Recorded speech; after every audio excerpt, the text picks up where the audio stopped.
Michel Bouffiou et Jean-Pierre de Sterck, appelez-moi Elvira. Troisième partie.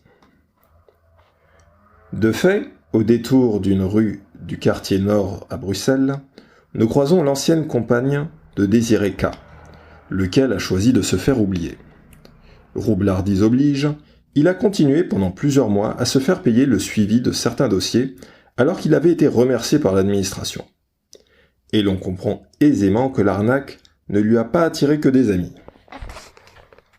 Contact de choix de la Z-Connection à l'Office des étrangers pendant plusieurs années, Ipota Tedanga, réfugié politique lui-même, exclu de l'UDPS, Union pour la démocratie et le progrès social, le plus grand parti d'opposition au maréchal Mobutu, dénoncé comme agent rémunéré par l'ambassade du Zaïre à Bruxelles, est connu dans le milieu zaïrois pour monnayer ses conseils aux candidats à l'asile politique.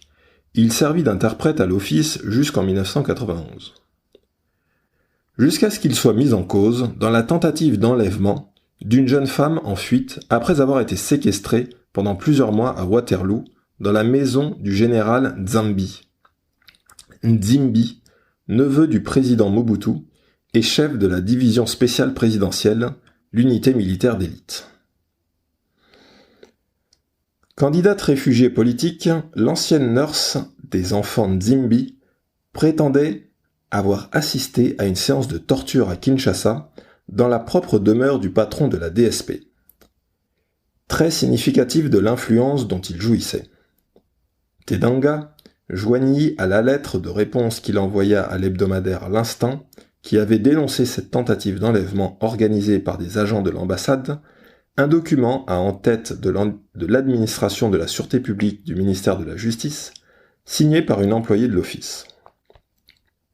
Laquelle certifiait notamment que les traducteurs-interprètes n'ont pas accès au dossier des demandeurs d'asile et qu'ils ne sont informés de leur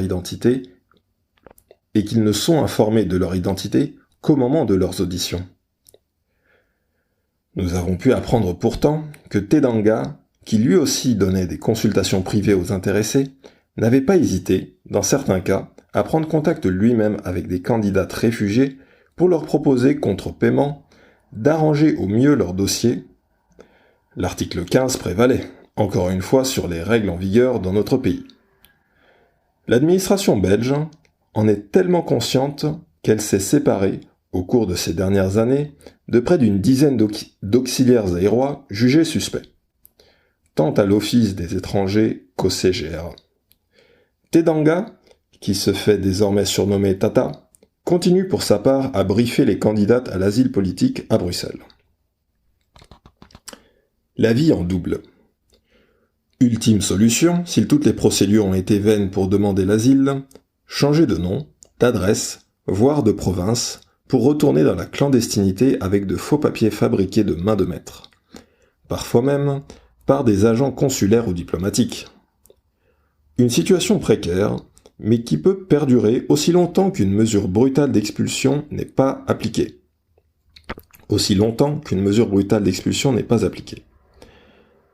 Même les ordres de quitter le territoire restent le plus souvent sans effet.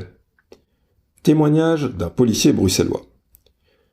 Plusieurs prostituées zaïroises sont connues de nos services depuis plus de 10 ans, alors qu'elles sont en situation irrégulière.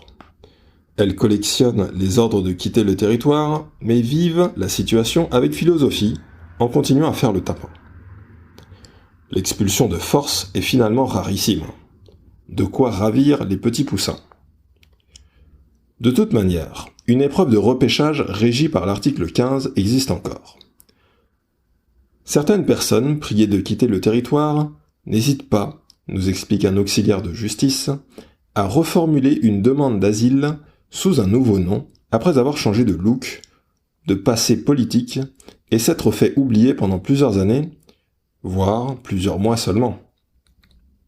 Il y a quasiment que les Zaïrois qui ont cette audace, parce qu'ils sont à peu près les seuls à pouvoir bénéficier d'une infrastructure clandestine aussi sophistiquée.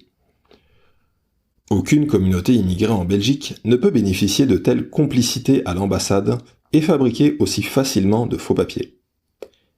Il faut bien dire aussi que lorsqu'on ne connaît pas bien les Africains, on les confond facilement. Le culot paie en misant encore et toujours sur la difficulté pour les services belges d'identifier les demandeurs d'asile.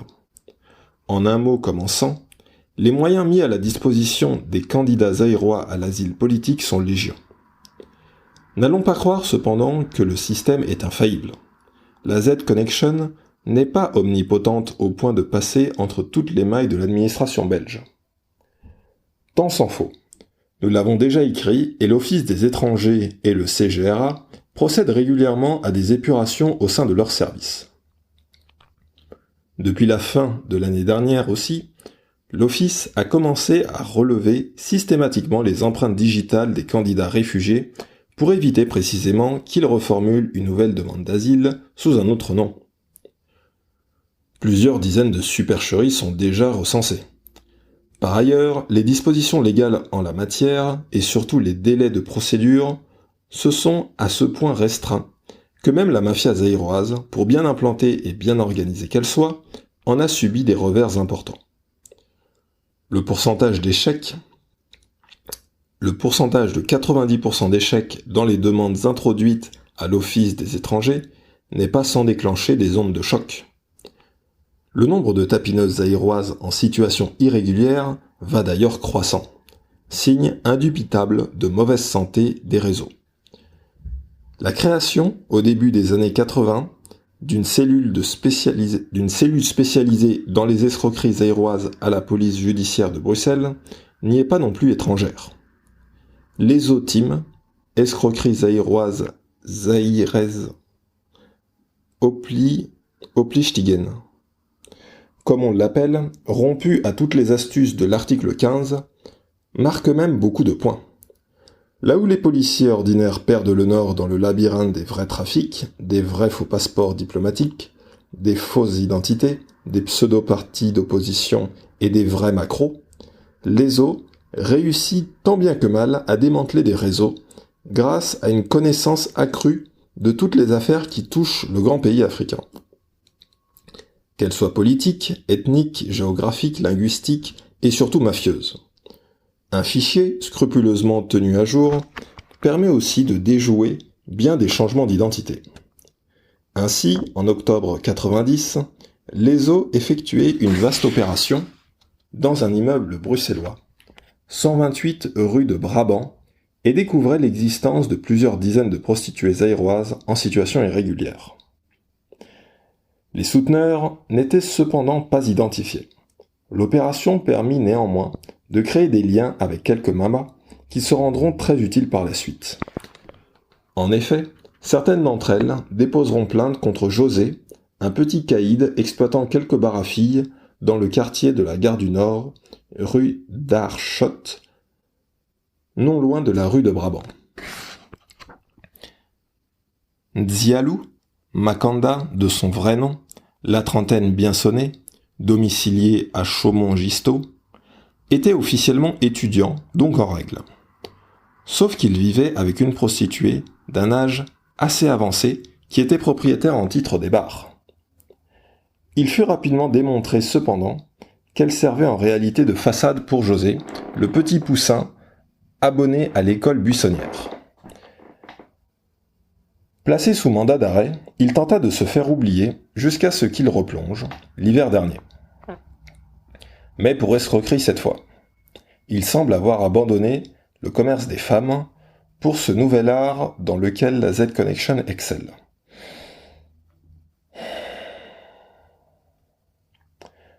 À l'image de certains parrains comme Serge Kamitatou, arrêté à Abidjan et réclamé par la Belgique, ce fils d'un ministre mobutiste a réussi un coup fumant de 8 millions de francs au préjudice notamment de Tractebel. Un peu plus et il en faisait autant avec Esso. Les enquêteurs soupçonnent néanmoins José d'avoir commis ces quelques larcins afin de se constituer un fonds de commerce et de pouvoir reprendre son juteux trafic de charme.